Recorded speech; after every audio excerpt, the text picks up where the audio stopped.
बेटी के घर का खाना खाने से क्यों टूट जाता है घर का सुख शांति? क्या आपने कभी गंभीरता से सोचा है कि बेटी के घर का अन्न ग्रहण करने से माता पिता को ऐसे 3 बड़े पापों का भागी क्यों बनना पड़ता है, जिनका दंड उन्हें अपने जीवन में ही दुख, अपमान और अशांति के रूप में भुगतना पड़ता है? क्या यही कारण नहीं है कि अनेक माता पिता बुढ़ापे में रोग, कष्ट और संतानों से दूरी होने का दुख झेलते हैं? अब जो विषय में आपके समक्ष रखने जा रहा हूं वह केवल एक कथा नहीं बल्कि जीवन की वो सच्चाई है जिसका प्रभाव सुनने मात्र से नहीं बल्कि समझने और मानने से घर परिवार की दिशा बदल देता है। तो आप लोग मन को शांत रखिए, श्रद्धा को जागृत कीजिए और इस पावन कथा को अंत तक ध्यानपूर्वक सुनिए। गांव था धर्मपुर, मिट्टी के घर, आंगन में तुलसी चौरा और दरवाजे पर बंधी हुई गाय। उस गांव में एक सीधा साधा ब्राह्मण रहता था, पंडित हरिदत्त। वे बहुत बड़े विद्वान नहीं थे पर मन के बड़े शुद्ध थे। उनकी पत्नी थी धर्मवती। धर्मवती का स्वभाव ऐसा था कि रोटी बनाते समय भी रोटी पर हाथ रखने से पहले मन ही मन भगवान का नाम लेती। उनके घर में जो भी आता उसे खाली हाथ नहीं जाने देती, पर साथ ही मर्यादा का पालन भी उतना ही कठोर था। हरिदत्त और धर्मवती की एक ही संतान थी, बेटी, नाम था गौरी। गौरी बचपन से ही बहुत समझदार, मां के साथ चूल्हे पर बैठकर दाल में नमक कम ज्यादा करना सीख गई थी और पिता के साथ बैठकर रामायण की चौपाइयां भी सुन लिया करती थी। पर समय अपनी गति से चलता है। गौरी जवान हुई और उसके विवाह का समय आया। गांव में ही एक संपन्न परिवार था, सेठ रघुनाथ का। उनके बेटे का नाम था माधव। बाहर से सब ठीक, कपड़ा अच्छा, घर बड़ा, बोलचाल मीठी, रिश्ता तय हुआ, विवाह हुआ और गौरी विदा होकर अपने ससुराल चली गई।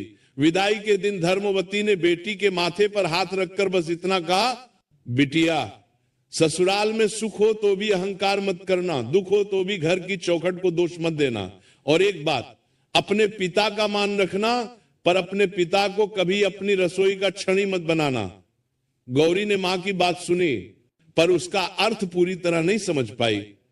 उसे लगा मां बस परंपरा की बात कर रही है। समय बीता, गौरी का गृहस्थ चलने लगा, पर सेठ का घर बड़ा था और बड़े घरों में दिल कई बार छोटा हो जाता है। गौरी की सास जसोदरा हर बात में ताना देती, कभी नमक कम, कभी घी ज्यादा, कभी ये कि मायके वालों ने क्या दिया, और कभी ये कि हमारे घर की बहू को तो हम बना रहे हैं।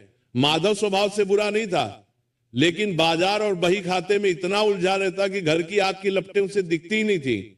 गौरी धीरे धीरे भीतर से टूटने लगी, पर उसने पिता के घर खबर नहीं भेजी क्योंकि उसे पिता की इज्जत प्यारी थी। वो बस मंदिर जाकर रो लेती और चूल्हे पर आंसुओं को आंचल से पोंछकर रोटी सेंक देती।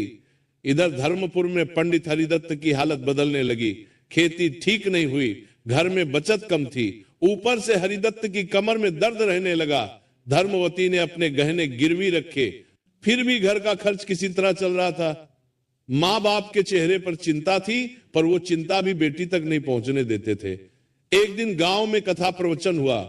वहां एक महात्मा है, उन्होंने बड़ी सरल भाषा में कहा, जब बेटी विदा होती है तो वो सिर्फ देह से नहीं जाती, घर की रसोई की लक्ष्मी भी साथ लेकर जाती है। बेटी के घर का अन्न उसके पति के घर का अन्न है, उसमें बेटी का अधिकार तो है पर मां बाप का अधिकार नहीं। मां बाप अगर उस अन्न को स्वीकार करते हैं तो कई बार वो अन्न नहीं, बेटी का संकोच खाते हैं। ये बात सुनकर धर्मवती का मन कांप गया। उन्हें अपनी कही हुई वही पंक्ति याद आई, अपने पिता को कभी अपनी रसोई का छड़ी मत बनाना। पर जीवन की कठिनाई सिद्धांत देखकर नहीं चलती। कुछ दिनों बाद हरिदत्त की तबीयत बहुत बिगड़ गई। वैद्य मुकातो परिवादिक तरह ने दवा लिखी, पर दवा महंगी थी। धर्मवती के पास पैसे नहीं थे। उन्होंने बहुत हिम्मत करके गौरी को संदेश भिजवाया, बिटिया, पिता बीमार हैं, अगर हो सके तो 2 दिन आ जा। गौरी ये सुनते ही घबरा गई। वो भागकर मायके आना चाहती थी, पर ससुराल में अनुमति लेना पड़ता। उसने सास से कहा, अम्मा, बाबूजी की तबीयत खराब है, मैं 2 दिन के लिए जाना चाहती हूं।